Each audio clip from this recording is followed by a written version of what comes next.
The fluorescent lights of Mercy General's night shift hummed like fluorescent lights always hum, a white noise that most people stopped hearing after 3 minutes. Sarah Chen heard it. After 12 years of moving through hospitals and field stations and forward operating bases where sound meant survival, she heard everything. The ventilator in room for 12 running 14 breaths per minute instead of the prescribed 12. The way V4 pump in 408 clicked its infusion rhythm slightly ahead of schedule. The almost imperceptible change in the heart monitor's cadence when someone lied about chest pain. She moved through the corridors at 2,100 hours with the kind of quiet efficiency that made other nurses assume she was either lazy or new.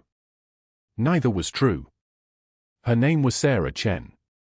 She'd been working nights at Mercy General in Houston for 5 years, which was how long her nursing license had officially existed.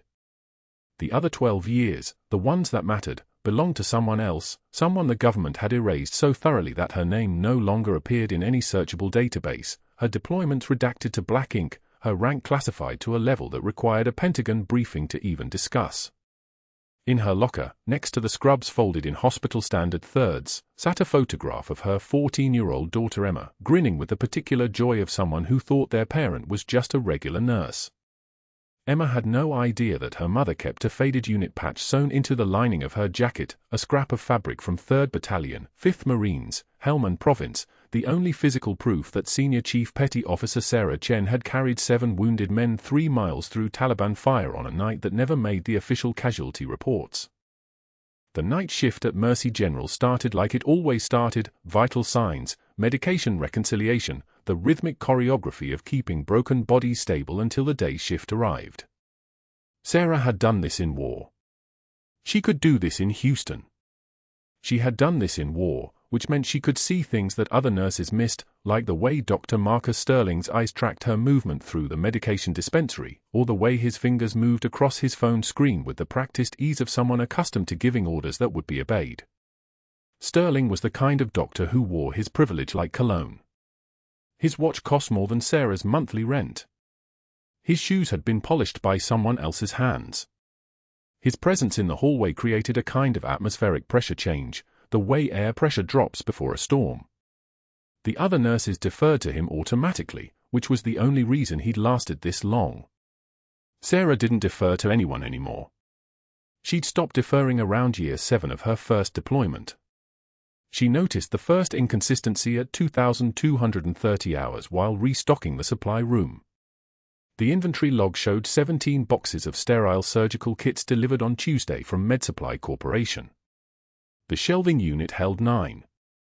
The billing sheet was signed by someone named R. Martinez. There was no R. Martinez on the supply chain staff. Sarah had memorized the entire roster during her first week, a habit born from not being able to trust informational breakdowns in Kandahar. The discrepancy gnawed at her the way small things gnaw when you've been trained to notice small things. She photographed the documents with her phone, angles and lighting calculated to capture the billing codes and invoice numbers clearly. The image quality was sharp enough to read. She'd learned long ago that documentation was survival. In Fallujah, a single photograph had prevented 3 friendly fire incidents. In Houston, it was probably nothing. Probably just sloppy inventory management. Probably. The second inconsistency came at 2,245 hours. A phantom patient entry in the system for room 304, admit timestamp 1830, discharge timestamp 1920, total bed time 90 minutes, 0 nursing notes, 0 physician documentation, 0 treatment record, but a full billing entry to an insurance company for critical care monitoring. The room had been empty. Sarah had checked it herself at 1900 hours and found the bed made, the monitors dark, the 4 stands retracted into the wall mounts like skeletal arms at rest. She pulled the billing files on her nurse terminal, moving with deliberate slowness, understanding that attention was a weapon and silence was armor. The entries multiplied. Room 304 showed phantom admissions on March 14th, March 18th, March 21st. Room 312 had similar gaps. Room 308. The billing codes referenced advanced monitoring packages for therapies, medication administration, procedures that would cost between $3,000 and $4,000 per patient per admission. Multiply 17 phantom admissions by $4,000, Sarah's mind calculated without her asking it to. $68,000. Just this month. What happened next didn't just change the night. It changed everything. Dr. Sterling appeared in the supply room doorway at 2,250 hours. He was texting someone, his thumbs moving with the efficiency of a man accustomed to commanding obedience through written word. His watch read exactly 22:50. The silence lasted exactly 2 seconds before he looked up and noticed her standing there with her phone in her hand, the imaging screen still glowing softly with the photograph of the billing discrepancies. "Working late, nurse." His voice carried the kind of casual malice that comes from never experiencing consequences. "Inventory reconciliation." Sarah's voice was steady, the voice of someone who'd reported casualty numbers to commanding officers without her hands shaking. "Notice discrepancies." Discrepancies. He said it like the word was something he'd stepped in. His eyes dropped to her phone. The calculus happened behind those eyes, fast and cold. She could see the moment he decided. His expression didn't change. His posture didn't shift. But something in the air pressure altered, like a storm finding its trajectory. Hospital policy is to report supply issues through proper channels. Not through unauthorized documentation. "Will do." Sarah lowered her phone. She understood escalation. She understood when someone had decided you were a problem to be solved. "I appreciate your diligence. But the supply team handles those reports." His smile didn't reach his eyes. His smile never reached his eyes. "I'd hate to see any misunderstandings about chain of command create complications for a new staff member." He left before Sarah responded, and she understood that the conversation had never been about supply discrepancies at all. She understood that something had shifted in her favor and also, paradoxically, against her. The faded Helmand Province patch sewn into her jacket lining suddenly felt heavier, as though it was calling attention to itself through the fabric. The night continued. Vitals were checked. Medications were administered. For bags were replaced with the mindless rhythm of work that kept her hands busy while her mind assembled patterns. The information was already troublesome, but what made it dangerous was the recognition factor. She'd seen this before, the phantom billing, the missing inventory, the careful orchestration of documentation that looked legitimate from a distance but collapsed under direct scrutiny.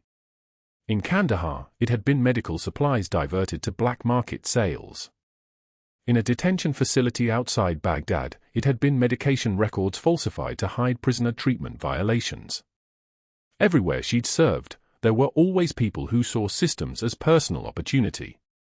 At 2,230 hours, the emergency department notified the night shift of an incoming admission, Commander James Vega, Coast Guard, presenting with chronic pericardial effusion related to an old thoracic wound.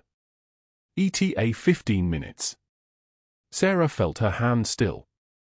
The name struck something in her chest that she'd learned long ago to ignore, that sudden compression of breath, the way trauma makes time non-linear. She moved to prepare the cardiac monitoring station because that was what you did when a patient needed preparation. You prepared. You didn't think about names. You didn't think about arms, shoulders, or the specific gravity of someone's weight when you've been carrying them for 3 miles through fire. You definitely didn't think about Walter Reed Hospital and a man who'd asked her name so many times that he'd decided to have it permanently added to his skin, despite the fact that she was supposed to disappear completely, supposed to become fictional, supposed to stop existing in any official capacity. Commander James Vega arrived at 2,247 hours on a stretcher, his eyes already glassy with the pharmaceutical haze of morphine. His jaw was familiar. His breathing pattern was familiar, controlled, the deep inhales of someone trained not to panic. His left arm bore a tattoo, visible where his Coast Guard uniform had been cut away. She didn't look at it. She couldn't look at it. Cardiac monitor leads, stat, Dr. Sterling ordered, his voice suddenly professional, suddenly competent. He hadn't noticed her freeze for exactly 1/4 of a second. He hadn't noticed anything, because she'd been trained to be invisible, and invisibility was something you didn't forget. She applied the leads with hands that moved on their own, the muscle memory of 10,000 patient contacts overriding the part of her that wanted to stop time. The monitor beeped to life. Heart rate 72, normal sinus rhythm, blood pressure stable. Everything by the book. Everything professional. Everything a lie, because nothing about this night was coincidence, and Sarah had stopped believing in coincidence the first time she'd almost died in Helmand Province. Vega's eyes were closed, his breathing deep and regular. The morphine had him suspended somewhere between consciousness and dreams, and he would never recognize the woman checking his vitals, would never know that the person he'd honored with a tattoo was standing 3 feet away from him, moving like she always moved, efficient, quiet, invisible. She had no idea what was about to happen. Dr. Sterling arrived at 2,250 hours with the kind of entrance that made oxygen seem optional. His white coat snapped like a sail as he pushed through Commander Vega's door, 3 residents trailing like pilot fish behind a shark, their notepads already open, pens ready to transcribe whatever condescension he was about to dispense. Sarah was adjusting the flow when she heard his voice, that particular timbre that made the air pressure change, that made even the fluorescent light seem to dim in deference. Nurse Chen. Not a greeting. A summoning. Perhaps you can explain this to our patient and his family. He held up her chart notation between 2 fingers like it was contaminated. The paper trembled slightly, not from his hand, but from the weight of the performance he was about to deliver. Sarah's spine straightened automatically, a muscle memory from a different life, from a different uniform. The commander's wife looked up from where she sat beside her husband's bed, her hand still holding his. The 2 teenage sons, one maybe 17, one maybe 19, watched with the careful neutrality of people learning how adults weaponize authority. Your nurse here documented your entire surgical history, Sterling continued, his eyes never leaving Sarah's face, without obtaining verbal confirmation from you. Fascinating, really. One might think such a fundamental breach of protocol would be difficult to accomplish. Yet here we are. He turned to the family with a smile that belonged in a predator's handbook. Did Nurse Chen ask your husband to confirm his own medical history before she wrote it down? Or did she simply assume she knew better? Commander Vega's voice was thick with morphine, uncertain. I don't, she asked me. She was thorough. Perhaps your memory is affected by the pain medication, Commander. Sterling's tone suggested the old man was obviously confused. Because the documentation shows no such confirmation. In fact, it shows negligence. Sarah took one measured breath. The kind of breath trained into her during 100-night operations, the kind that came before moving into a compound where everything could detonate. She did not look away. She did not flinch. Her hands remained steady as she continued adjusting the 4 tubing, the plastic warm beneath her fingertips, the drip steady and precise. Doctor, I documented exactly what the commander told me. Word for word. Did you obtain written confirmation of his verbal statement? Did you have him initial the notation? Did you follow the chain of command and have me review it before charting? Sterling was building something now, a structure of questions with no answer but failure. No. No. And no. Which means you committed not 1 protocol violation, but 3. The commander's wife squeezed her husband's hand tighter. One of the sons looked away. Sarah's jaw tightened. Just the muscles, nothing else. She could feel the single tear forming before it fell, could sense it the way she could sense an incoming mortar round, not by sound or sight, but by a change in the atmosphere itself. She let it fall. 1 tear. Not from fear. Not from shame. From the precise calibration of restraint, the kind that comes from having already survived the worst and knowing exactly how to walk through worse again. She wiped it away without breaking Sterling's gaze. I've survived worse than you, Doctor. The words landed like a round in a magazine. Quiet. Final. Sterling's smile fractured for exactly 1/10 of a second, not long enough for the residents to notice, long enough for Sarah to see that she'd found something beneath his surface, some recognition that this woman he was trying to humiliate carried weight he didn't understand. Then you'll survive the formal disciplinary action I'm filing immediately." He turned to his residents. "Gentlemen, this is what happens when credentials aren't properly vetted during hiring. This is what happens when protocols become suggestions." He dropped her chart onto the bed. "Nurse Chen, you're reassigned to floor cleaning until your investigation concludes." He was gone before she could respond, his coat trailing behind him like smoke. The break room at 0215 hours was a study in social physics. 3 nurses were sitting at the plastic table: Jessica, who Sarah had guided through a difficult intubation just 48 hours ago, Marcus, who'd asked Sarah for advice on a difficult patient the previous shift, and Denise, who Sarah had covered for when her daughter had appendicitis. They were laughing about something, the kind of hollow laughter that dies the moment predators enter. Sarah opened the door. The room went dead silent. Not the silence of respect. The silence of contagion recognition. Jessica's hand moved first, grabbing her empty coffee cup, though she'd been sitting there for 20 minutes. "I'm actually on break, like, leaving break," she said to nobody in particular. "My mom texted. Need to call her back." She didn't look at Sarah. Didn't make eye contact. Just whispered sorry, like an apology for survival, like she was choosing the group over the plague, like Sarah had become something that needed quarantine. Marcus was already on his phone. "Oh, man, I completely forgot, shift supervisor needs the staffing report. Right now apparently." His voice had changed. That careful distance hospital people adopt when they need to be anywhere except where they are. Denise stood so quickly her chair scraped against tile, a sound like fingernails on a chalkboard amplified through the fluorescent lit air. Restocking the supply room should take a while.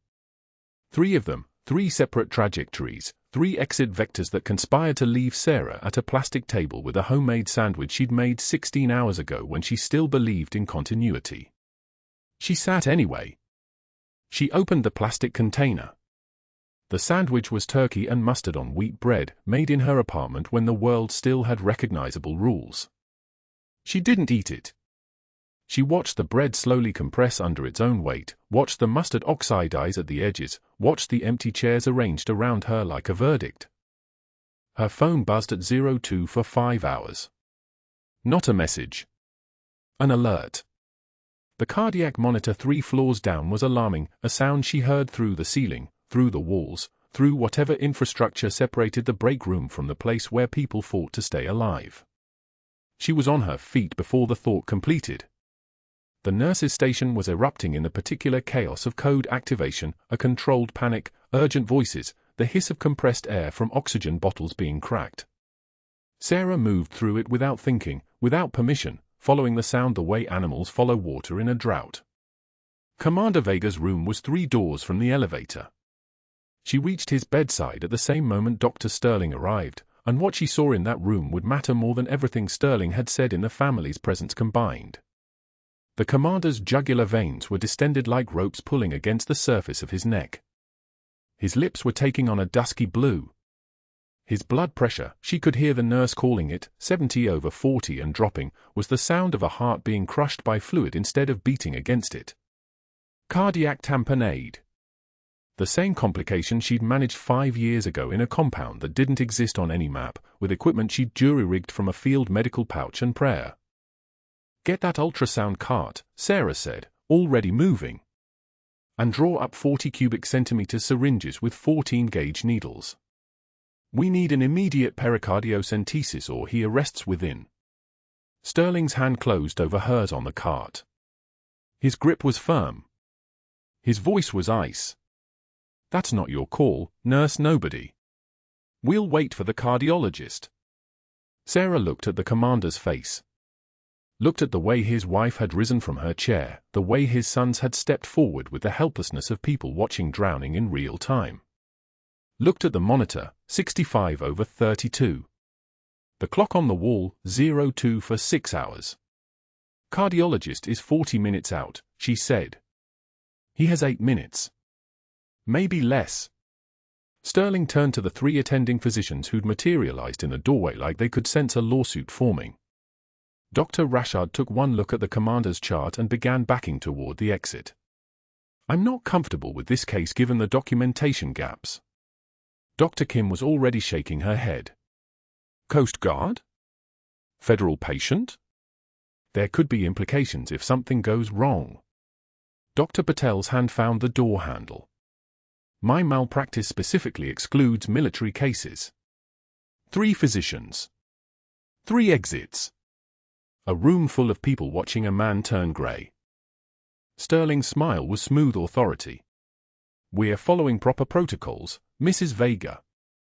The cardiologist will be here shortly. But Sarah was already prepping the ultrasound machine, her hands moving on their own, muscle memory taking over the way it always did when everything else fell away. The probe. The sterile field. The ultrasound gel cold against her fingers.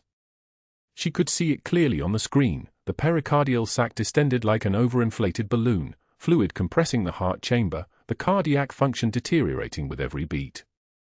The commander's blood pressure dropped again. 60/28. Now, Sarah said. Or he dies right in front of you. At 02 for 5 hours, the cardiac monitor began its warning song, 3 short beeps that meant nothing to the nurses charting at the station 40 feet away, but to Sarah Chen, it meant everything. The rhythm on the screen showed ventricular tachycardia morphing into something worse, the electrical storm in Commander Vega's chest becoming the kind of chaos that killed men in their sleep. She was moving before the 4th beep finished, muscle memory overriding the exhaustion of 12 hours standing in place, taking the stairs instead of the elevator because stairs were faster and her boots on tile made almost no sound. Vega's room was dark except for the monitor glow. His wife was asleep in the corner chair, his 2 sons gone to the hotel hours ago. Sarah reached the bedside in 1.8 seconds, she timed herself coming up the stairs, and what she saw made her hands move through the assessment before her mind caught up. His jugular veins were distended, bulging like hydraulic hoses under pressure. His skin had taken on that waxy grey pallor that meant his blood pressure was dropping. She lifted his gown and saw what the overnight team had somehow missed, his chest wall moving paradoxically, the spaces between his ribs collapsing inward instead of expanding. His heart wasn't pumping anymore. It was being crushed. Pericardial tamponade. The fluid around his heart from the old trauma had been reaccumulating silently for 48 hours while everyone watched the monitors instead of the patient. His heart was drowning in its own sac. Get me ultrasound, Sarah said to the night tech appearing in the doorway. Not a request. A command. The kind of voice that had once directed other medics under Taliban fire in Sanjan Valley, and nobody questioned it because the voice carried authority that hierarchy couldn't touch. She was already reaching for the crash cart, drawing up 10 cubic centimeters of 1% lidocaine with her left hand while positioning the ultrasound probe with her right, her movements economical and precise as a surgeon's. 3 years of night shifts practicing procedure after procedure on the training mannequin in the basement had built the muscle memory, but the actual muscle memory was older. It came from a field hospital in Helmand Province where she'd done pericardiocentesis on Marines who'd walked into IEDs and gone into shock from bleeding around the heart instead of into it. The principle was identical. The stakes were identical. The fear was something she'd learned to metabolize into information. Sarah, what are you doing? Dr. Sterling appeared in the doorway, his voice carrying that particular tone of a man realizing his control was slipping. Step back. That's a physician-only procedure. She didn't look at him. The ultrasound screen bloomed to life, the 4 chambers of Vega's heart compressed into a narrow slit by the massive dark halo of fluid surrounding it like a black eclipse. The needle was 18 gauge, 3 inches long, and it had to go between the 5th and 6th rib at exactly 72 degrees or it would slip into the lung instead of the pericardial sac. She'd done this 43 times in her life. This would be 44. Commander, you're going to feel pressure, she said, her voice dropping into that same calm cadence, the one that meant safety to people whose nerves were on fire. Breathe normally. Don't move. Nurse Chen, you are not authorized. Sterling's hand came down on her shoulder, trying to pull her back, but she was already passing through that moment where authority stopped mattering because someone was about to die. His grip was stronger than her leverage, but leverage wasn't what she needed. She twisted under his arm, a motion she'd learned in a gym in Norfolk that wasn't listed as combat training but absolutely was, and stepped into the optimal position at Vega's bedside. The needle slid between his ribs. She felt the give. That particular subtle shift in resistance when the needle's tip penetrated the pericardial membrane. 20 years and 4 months of medicine were in that sensation, hundreds of hours of ultrasound guidance converging into her hands knowing exactly when to stop advancing and start aspirating. The syringe filled. 20 cubic centimeters of dark blood. 40. 80. The fluid draining away like someone opening a valve on a compressed system, pressure releasing, the monitor rhythm steadying almost immediately, climbing back toward sustainable numbers. 120 cubic centimeters. That was the amount of fluid between a man's heart and his chest wall. That was the difference between breathing and asphyxiation. That was the margin between alive and dead, and Sarah held it in a syringe. Commander Vega gasped, his color changing from slate gray back to something resembling human, his oxygen saturation climbing from 78 to 88 to 94. The monitor beeping returned to rhythm instead of chaos. His wife jerked awake in the corner chair, confused, seeing her husband's eyes flutter open and lock onto the nurse bending over him, seeing the moment recognition bloomed across his morphine-hazed consciousness. Nightingale. His voice was the whisper of a man climbing back from very far away. But you're dead. They said you were, they said. The morphine pulled him back under before he could finish. Sterling's voice when it came was flat and sharp as a scalpel. You just performed an invasive surgical procedure without physician authorization. In front of witnesses. Your employment is terminated, effective immediately. He was already walking toward the hallway, his phone in his hand before he cleared the doorway. Sarah heard the first call connect, heard him say yes, Paul, Sterling here. Remember that favor you owe me, and she understood in that moment that she had just saved a man's life and ended her own cover simultaneously. The patch sewn inside her jacket lining wasn't just a ghost of her old life anymore. It was a ticking clock. She disposed of the needle properly. She documented the procedure in the chart, 02 for 5 hours, pericardiocentesis performed for acute cardiac tamponade, fluid withdrawn 120 cubic centimeters, vital signs stabilized, because you documented everything, always, even when you knew the paperwork was going to be used to destroy you. The machines beeped their steady rhythm around Vega's bed. His wife was asking questions. Sarah answered them with the composure of someone who had learned that showing fear was just another way of surrendering, and surrender wasn't in her training.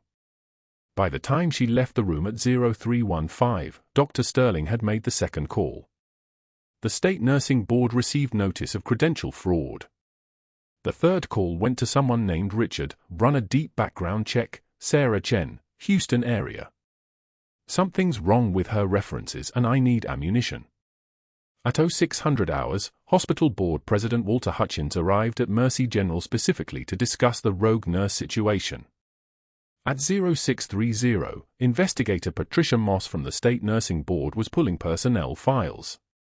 At 0645, Security Supervisor Mike Torres was escorting Sarah Chen through the hospital lobby with her personal effects in a cardboard box, her daughter's photo, the jacket with the patch she couldn't afford to lose, a coffee mug from a convention 3 years ago that said nurses, saving your since forever.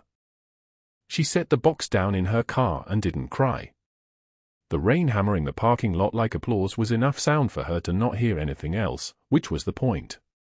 She drove home to the apartment where her 14-year-old daughter was still asleep, where the kitchen table was still clean, where nobody knew yet that everything had changed. And that's when Sarah Chen understood what she should have known from the moment Dr. Sterling saw her noticing the phantom billing: you can't hide who you are when someone's life depends on what you know how to do. The rotor wash of a helicopter was still 14 hours away. The federal investigators were still 8 hours from the building. For now, there was only the rain, the darkness, and a nurse who had forgotten how to be afraid because she'd already been dead once. That was the only advantage left. They couldn't kill her. Not legally, anyway. By 0600 hours, the hospital board president was already in the building. Dr. Sterling had made his calls at midnight, his voice smooth as oil through the telephone, laying out the case with surgical precision: credential fraud, unauthorized procedures, a nurse who didn't exist on paper and had just performed emergency intervention without physician oversight. The board president, Richard Hutchins, arrived in a charcoal suit that probably cost more than Sarah made in a month, his expression the particular blend of concern and irritation that came with being pulled from bed at an ungodly hour to deal with liability nightmares. By 06:15, the state nursing board investigator was already pulling files. Her name was Patricia Voss, and she moved through Mercy General's administrative offices with the methodical precision of someone trained to spot frauds. She requested Sarah's personnel records, her certification documents, her licensing history. She pulled up the names of 3 references Sarah had listed on her original application 5 years ago, names that had been carefully constructed from a list provided by a Pentagon office that officially didn't exist. Each reference, when Voss called, would route to a dead number. Each callback would confirm what Sterling had already suggested: the woman called Sarah Chen had built her entire identity on fabrications. Sterling's attorney, a thin man named Garrett Pierce with the kind of smile that made people instinctively check their wallets, contacted those references himself. The first number disconnected. The second belonged to a funeral home in Arlington, Virginia. The reference had apparently died in 2019. The third was a government building's main line that would only say the person had never worked there. Each dead end was another nail. Each unanswered question made Sarah Chen look less like a hero and more like a phantom, someone who had slipped into Mercy General's system through cracks that shouldn't have existed.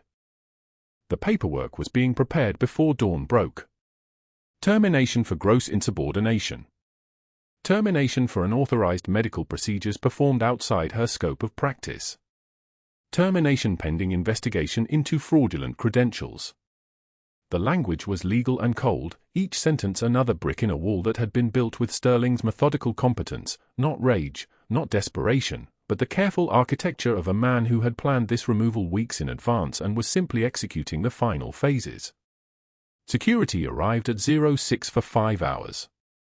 2 officers, neither of them unkind, both of them just doing their jobs.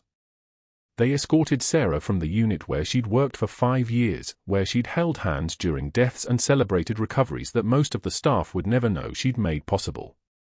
They walked her to her locker, watched as she removed the few personal items she kept there: a photograph of Emma at age 7, a water bottle, a jacket so old and faded that the hospital logo had nearly disappeared. Her scrubs, soaked with Commander Vega's blood from the pericardiocentesis, had already been bagged as evidence. They handed her a cardboard box, and the security guards waited while she filled it with the artifacts of a life that had just been erased. The parking lot was empty at that hour. Rain had started falling sometime during the night, the kind of slow, cold rain that soaked through fabric and made the world feel smaller. Sarah sat in her car for 20 minutes, her hands on the steering wheel, her breathing the only sound besides the rain hammering the roof. She thought about Vega's wife holding his hand. She thought about the 7 operators in Helmand Province who had lived because she knew how to work under pressure. She thought about the 200 Afghan civilians who had walked away from that operation alive because somebody had the clearance to make her disappear. Then she drove home to her daughter. The house was dark when she pulled into the driveway. Emma wouldn't be awake for hours. It was Saturday, and her daughter was 14, which meant sleeping past 9 was a fundamental teenage right. Sarah still wore the scrubs she'd pulled on at 2,100 hours the previous evening, 16 hours ago now, the fabric stiff in places where Vega's blood had dried. She spread the termination papers across the kitchen table like someone laying out a crime scene. Gross insubordination. Unauthorized procedures. Fraudulent credentials under investigation. Effective immediately. The coffee was cold by 09:45 hours. Sarah had made it an hour ago, poured it, set it down, and then simply forgotten it existed. Her hands shook as she tried to lift the mug, not from fear, not from the aftermath of adrenaline, but from the strange disconnection of having saved a man's life and then been fired for it. The mug rattled against the saucer like a warning bell. Emma came downstairs at 1015, still in pajamas, her hair a chaos of sleep. She stopped in the doorway and the morning grogginess evaporated from her face instantly. She saw her mother at the kitchen table in work scrubs at mid-morning on a Saturday. She saw the papers spread out like a battlefield. She saw tears that her mother had clearly been trying to wipe away without success. "Mom." Emma's voice was small, 14 years old, suddenly sounding younger. "Why are you home? Why are you crying?" Sarah turned to look at her daughter, and for a moment she couldn't speak. This was the girl she'd protected since birth, the girl who'd been born while Sarah was on operational leave, the girl who thought her mother was just a regular night shift nurse who came home tired and fell asleep watching television. "How did you explain that sometimes the world punished you for doing the right thing? How did you explain that sometimes the cost of saving a life was everything else?" "I'm okay, sweetheart." Sarah's voice came out rough, not steady, and the lie was transparent as glass. There's some situation at the hospital." Emma crossed the kitchen and sat down beside her mother, her teenage indignation already starting to build like a storm system. "What kind of situation? Did someone do something to you?" Sarah reached for her daughter's hand and gripped it like an anchor. Emma was 14 and furious and absolutely certain that the world operated according to rules that could be appealed and fought against and corrected through proper channels. She had never lived in a world where doing the right thing got you erased. She had never had to sign documents that legally declared her dead. "I saved someone's life," Sarah said quietly. "And they fired me for it." Emma's face hardened with the particular righteous anger that only a teenager could summon. "That's so unfair. You should sue them. You should tell everyone what really happened. You should, Mom, you should fight back." But Sarah just shook her head, looking at the termination papers spread across the table like ashes of something that had burned. The classified operation buried so deep that 200 people were alive today because officially it never happened. The order she'd signed that legally erased Senior Chief Petty Officer Sarah Chen from existence. The tattoo on Commander Vega's arm that she'd seen only once, years ago, in a hospital in Kandahar when he was delirious from fever and infection and the morphine they'd given him because they didn't know if he'd live through the night. "Sometimes doing the right thing isn't enough, baby," Sarah said, and her voice was the voice of someone who had carried 7 wounded operators through 12 miles of hostile territory and survived it, who had lived through things that the government had officially decided never happened. "Sometimes it costs more than you can afford." Emma wanted to argue. Sarah could see it in her daughter's face, the certainty of youth that logic and justice and appeals to authority would somehow fix what had been broken. But she was old enough to recognize the tone in her mother's voice. She was old enough to know that some things couldn't be fought with words. At Mercy General, Commander James Vega was fully conscious by 11:30 hours. The fluids that had been crushing his heart were gone. His chest pain had resolved. His oxygen saturation was normal. The cardiac tamponade that should have killed him in minutes had been treated by hands that moved with the precision of someone who had done emergency procedures in darkness, in sandstorms, with nothing but a headlamp and a working knowledge of human anatomy and the absolute certainty that if she didn't act, people died. His wife held his hand while he told her about the tattoo on his inner arm. 5 years ago, a Navy combat medic saved my life. She carried me 3 miles through hostile fire, carried me like I weighed nothing while the Taliban was trying to kill us both. I never saw her face clearly, just heard her voice telling me to stay with her, telling me to breathe. They told me later she was killed in action. He rolled up his sleeve, showing the name inked in blue, Nightingale. But last night, when that nurse came in to check my vitals, I heard that voice again. Chen.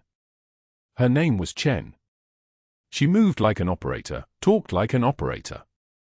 And when my heart started collapsing, she didn't freeze like those doctors did. She moved like someone who'd been trained for exactly that moment. His wife pulled out her phone without hesitation. "I'm calling your command." The call reached Coast Guard intelligence in Washington at 1145 hours. Dormant protocols activated within minutes. Flag teams scrambled. At 1200 hours, FBI field agents in Houston received a priority alert. Someone had accessed classified military personnel databases using forged federal credentials, searching for information on a Sarah Chen with Houston nursing credentials. The access trace led back to a residential IP address registered to Dr. Marcus Sterling's home office. By 12:45 hours, a SEAL team leader named Frank Morrison was receiving a call at his Virginia Beach home. "Sir, Nightingale just surfaced. Someone tried to burn her cover, and they exposed themselves instead." The Black Hawk descended onto Mercy General's helipad at 1,400 hours precisely. The rotor wash shook the windows of Mercy General at 1,400 hours exactly. For Coast Guard investigators descended from the Black Hawk with a kind of precision that made security guards move without being asked, their dress uniforms crisp as knife blades, their movements coordinated like parts of a single organism. 2 FBI agents followed, badges already out, faces carrying the particular exhaustion of people who'd flown 1,400 miles on a Saturday afternoon because something had gone sideways in a hospital billing department. The lead investigator, a woman with lieutenant commander insignia and eyes that had seen classified operations, walked directly past the front desk without stopping. She didn't ask for directions. She didn't check in. She moved through Mercy General's administrative corridors with the kind of confidence that comes from knowing exactly where you're going and knowing that stopping you would be a federal crime. The Chief of Staff's office door opened before she knocked. Her voice was low, precise, each word falling like a gavel. "Where is Senior Chief Petty Officer Sarah Chen? We need her testimony immediately." Not a request. A command. The Chief of Staff, a man named Hutchins who'd signed off on every one of Sterling's phantom supply orders without reading them, went the color of spoiled milk. His mouth moved but no sound came out. The lieutenant commander waited exactly 3 seconds. Then she walked past him into the office and picked up his telephone herself. "Find her. Now." Sarah's daughter was standing in the administrative hallway when the page went out over Mercy General's intercom. A voice like polished steel requested that Senior Chief Petty Officer Sarah Chen report to administration. Emma's eyes widened. She'd been waiting to talk to her mother after her shift, bringing her flowers from the grocery store, flowers that were already wilting in her grip. Senior Chief. That wasn't a night shift nurse title. That wasn't a civilian hospital designation. She stood frozen as nurses and orderlies passed her, as the fluorescent lights hummed their electric prayer overhead, as the entire weight of her mother's hidden 12 years came crashing down in 3 words. A candy striper, a volunteer no older than Emma herself, looked at her with curious eyes. "You okay?" Emma whispered back, "My mom's a senior chief." She didn't even know what that meant. But the way the volunteer's eyes went wide told her it meant something. Something big. The head nurse, Margaret Townsend, 23 years at Mercy General, had never asked questions about her colleagues, received the declassified file from the FBI agent with trembling hands. Just a folder. Just paper. But when she opened it, the words moved like living things. Carried 7 wounded through hostile fire. Multiple tours in Helmand Province embedded with SEAL teams as a special operations combat medic. Combat medic. She'd worked night shifts with Sarah for 8 months. 8 months of brief greetings, quiet competence, the way she moved through the corridors like water finding its lowest path. Combat medic. The folder contained photographs from 2010, Sarah in body armor, hair pulled back, kneeling beside a wounded operator, her hands absolutely steady while fire crackled in the background. Margaret pressed a hand against the desk. Her voice came out as a whisper. She carried 7 wounded through hostile fire. The words meant nothing and everything. She'd seen those hands chart medication dosages. She'd seen those hands start for lines. She'd never imagined those hands doing anything else. The SEAL team leader arrived at 1,430 hours, still in transit uniform, the kind of casual bearing that comes from men who've carried actual weight, ammunition, radios, wounded friends, across mountains that wanted them dead. His name was Frank Morrison. His call sign was Breaker. He'd flown in from Norfolk on a Coast Guard helicopter because when you call in a marker from a command that saved your life, you don't send a memo. You show up. He stood in the hospital board conference room, a space that smelled of old coffee and the particular cowardice of men in suits, and looked directly at every single person in the room. His voice was the sound of absolute certainty. Senior Chief Chen holds the Navy Cross. 2 silver stars. A Purple Heart. She was declared dead on paper to protect an operation that saved 200 lives in Sanjin Valley. 200 Afghani civilians who would have died in a massacre if she hadn't gone back in. He paused. Let that land. Twice. The board members looked at their shoes. One of them was still wearing a Rolex that MedSupply Corp had given him. Morrison saw it. Said nothing. Didn't need to. The FBI agent, Park, her nameplate read, though she went by nothing but her authority, stepped forward with a tablet displaying encrypted server logs. Her voice carried the weight of federal jurisdiction. We're here because someone tried to access classified military databases using forged credentials to dig into Nurse Chen's background. She let the tablet turn so everyone could see the IP address. Dr. Sterling's office computer. The access attempt triggered an automatic alert at the Defense Information Systems Agency, which flagged an ongoing investigation into unauthorized credential use, which led us to a $400,000 kickback scheme operating out of this hospital's supply chain. The silence that followed was so thick you could have sutured in it. Board President Hutchins's jaw tightened. 3 other board members suddenly needed the bathroom. At 1,445 hours, Dr. Marcus Sterling was arrested in the executive parking lot. The news vans hadn't arrived yet. That would happen in 90 seconds, but the security camera footage would carry the moment forever. The 2 FBI agents walking toward him with the kind of fluid precision that suggests they've done this before, their hands positioned where he could see them, their voices steady and devoid of anger because anger was a luxury that came later, after the conviction. Sterling tried to run. Actually turned and sprinted toward the far end of the parking lot like a man who thought movement could somehow change the mathematics of his situation. One of the agents, the one Morrison would later describe as built like a fire hydrant, covered the distance in 4 seconds and had Sterling on the ground in 5. The handcuffs clicked behind his back with the sound of finality. One metallic snick. Then another. His rights were read with the kind of meticulous clarity that would hold up in federal court. You have the right to remain silent. Anything you say can and will be used against you. Sterling's face went through the color wheel, red, white, then gray. His attorney, the same Richard he'd called to investigate Sarah's phantom credentials, watched from the curb with his hands in his pockets, already calculating how much this was going to cost him. The news cameras arrived exactly when the perp walk began. Sterling squinting in the sunlight, his expensive Italian suit wrinkled now, sweat darkening the collar. The FBI agent, Park, led him toward the transport vehicle with one hand on his shoulder, her expression absolutely neutral, the expression of someone transporting a human-shaped problem from one location to another. Dr. Marcus Sterling, you're under arrest for unauthorized access to classified government databases using forged credentials, conspiracy to commit fraud, conspiracy to commit identity theft, obstruction of a federal investigation, and filing false personnel complaints with intent to cause professional harm. His medical license would be revoked within 3 business days. His malpractice insurance would be cancelled by noon Monday. His children's private school tuition would become a problem that required conversation with lawyers he couldn't yet afford.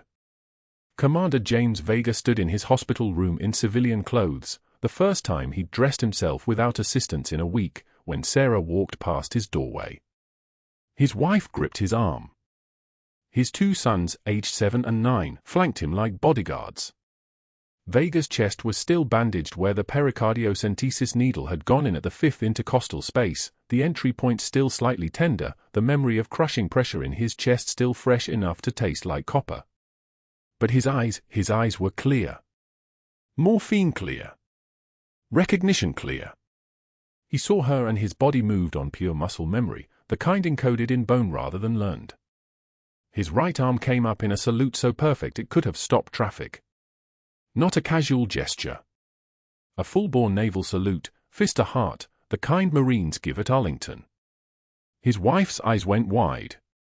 His sons watched their father honor a woman in civilian clothes who'd just saved his life, though they didn't understand how yet. They would learn it in stories. Vega held the salute until Sarah had passed. She didn't look back. She didn't acknowledge it. But her left hand, just her left hand, riding at her thigh, rose briefly. Once. A return of the salute from someone who understood that some moments don't need words. Emma waited in the parking lot holding her wilting flowers, watching her mother emerge into the afternoon sun. Sarah's face was composed the way military faces learn to be composed, not blank, but filtered through some internal calculation that separated the visible from the essential. Her daughter didn't recognize her. That was the strangest part. 14 years of waking in the same house, eating breakfast at the same table, and she didn't recognize the woman walking toward her until the woman smiled. Then the features aligned and Emma saw her mother again. Saw her and saw something else at the same time. Something that had been there all along, hidden beneath night shifts and quiet exhaustion and an old uniform jacket that hung in the back of a closet. "You're a senior chief," Emma said. Not a question. "I was a senior chief," Sarah said. "I'm a nurse now." "You were a combat medic in Helmand Province. You have a Navy Cross." Sarah took the flowers, the wilting ones, and held them like they were made of spun glass. "Your flowers need water," she said. Not addressing the statement. Deflecting with the kind of gentle precision only someone trained in compartmentalization could manage. But Emma wasn't letting it go. Not today. "Mom, the FBI was here. 2 FBI agents. For you." "Because I did my job," Sarah said. She started walking toward her car. Emma followed. "Because a doctor did something he shouldn't have done, and other people made sure he couldn't do it again. That's how systems are supposed to work. But you saved Commander Vega. You performed the procedure. You were the one who." "I was doing what I was trained to do." Sarah unlocked the car. The interior smelled like her, coffee and hand sanitizer and the faint copper and antiseptic scent of someone who lived in hospitals. "I did 12 hours on a shift. Most of which was charting and medication administration. The crisis lasted 18 minutes. That's the story they're telling. 18 minutes.